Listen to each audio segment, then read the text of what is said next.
Au-delà des régimes, se reconnecter à son âme.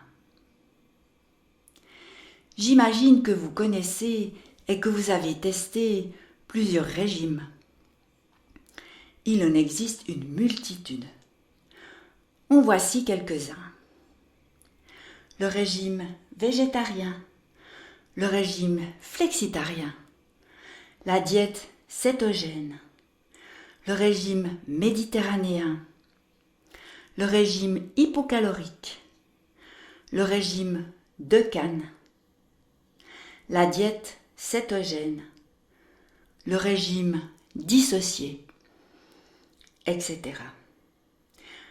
Tous ces régimes sont des régimes qui ont plus ou moins un regard matérialiste. J'en ai testé quelques-uns et j'ai observé, sûrement comme vous, que sur le long terme, ça ne tient pas vraiment. Car faire un régime ne sert à pas grand-chose, à rien, si nous ne sommes pas reliés à plein régime à notre âme. Pour que l'alchimie se produise et qu'elle persiste, il est essentiel d'entrer en communication télépathique avec notre référentiel harmonieux qui préexiste déjà dans le plan de l'information. Parmi toutes les personnes que j'ai coachées au sein d'une enseigne de la perte de poids, j'ai le souvenir d'une dame qui se présentait pour la 2e fois.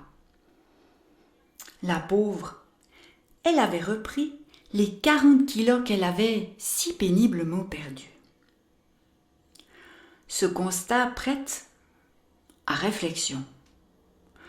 Comment a-t-elle fait ce tour de force ?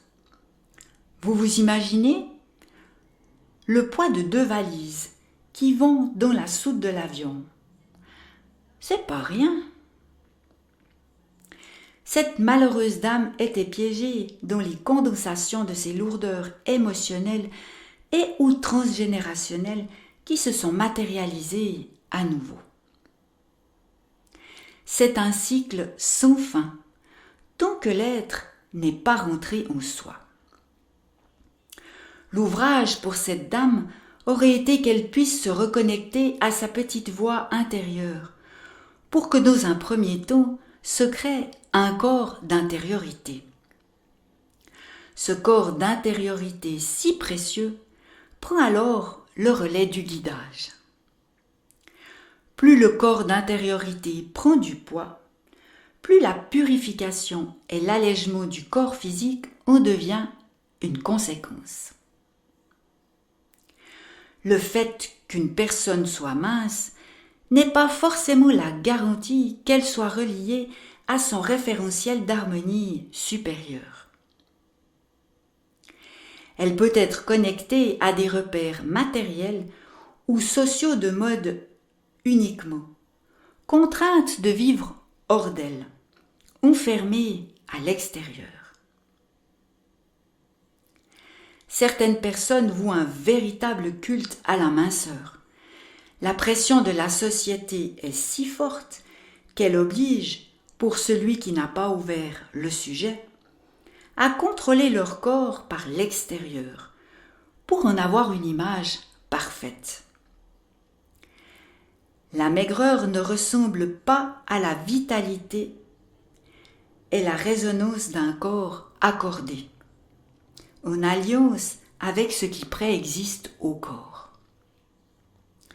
C'est un ouvrage délicat de se relier intérieurement, afin d'être guidé pour connaître nos besoins par le haut, en quelque sorte.